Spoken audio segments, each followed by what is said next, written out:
Hi, this video is going to show you how students can use Equatio to edit PDF documents that you may send them as like a worksheet so that they can turn it in to you completed. They can also use Equatio to put answers into Google Forms if you create a quiz assessment, or if you create a shareable slide presentation for them, they can also use it in Google Slides.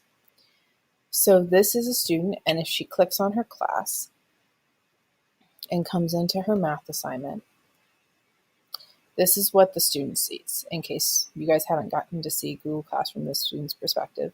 When they open an assignment, the work that you assigned will be over on the right, and they click it to open. All of our students have the Text Help PDF reader pushed out to their computers, and that's this extension over here on the top right. So when you assign them a PDF, it will automatically open.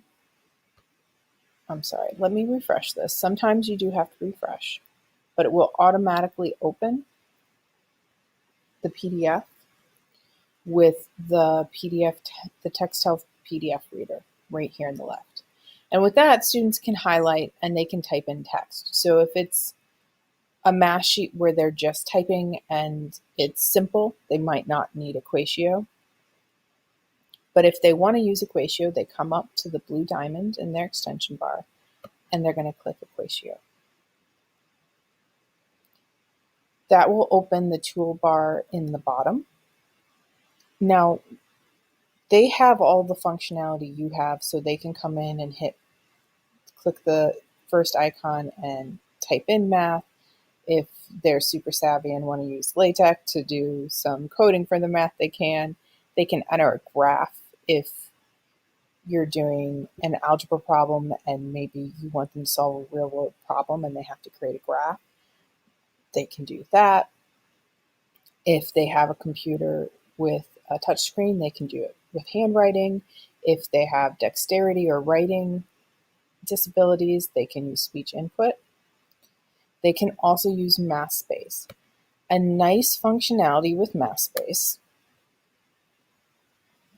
is that they can come to Smart Shapes and they can use a protractor on their computer.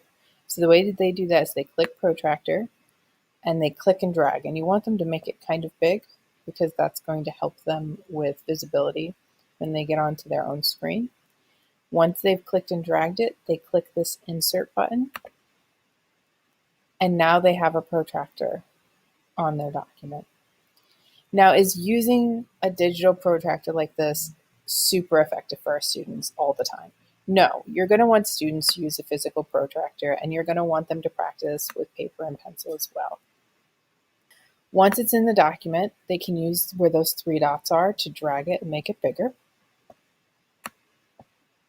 And they can use this little four-pointed arrow to move it. They can now measure an angle. And each of these lines is about 2 degrees. Well, is 2 degrees. So they can count 30, 32, 34, and up until they hit what their angle is. Now, like I was saying earlier, I'm sorry, I didn't finish my thought. It's not optimal all the time. We definitely want them practicing with an actual physical protractor. It's more efficient, and for some students, being able to physically manipulate the tools is very important. Unfortunately, when they're taking the standardized test now, and also in some college classes, or if they take their classes online, they're going to have to be using these types of online tools and moving them around.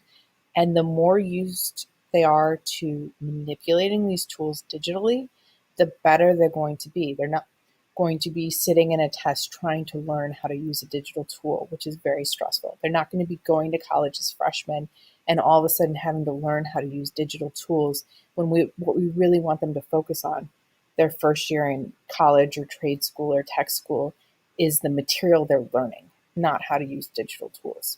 So while you might not want to use something like this all the time, integrating some of this into your classroom is going to help them be better prepared. Other options that they can do in MathSpace, just like teachers can, is they can create fraction bars, they can create fraction circles. They can also, if you're working on problem solving skills, working with real life problems, especially with physical science or maybe a physics class, they can come in here and insert images and manipulate them so that they can help themselves solve the problem. So if they've got a question about how far a bike is going to go if it rides off a hill, or if they have two trains that are running towards each other and they want to know when they're going to hit, they can go through and they can use arrows, they can use these images to work out whatever word problem they're working on. Again, a lot of times we're going to want them to be drawing these images and working things out on pencil and paper. And they can always do that and take a picture and add it to a form or a doc. But sometimes it's nice to have them work with the digital tools as well so that they get practice using them and they don't get stressed out in higher anxiety settings. So that's Equatio for students. If you have any questions, feel free to put in a ticket to IT and one of us can help you or meet with you to work through how to add math or how to help your students add math to their digital assignments.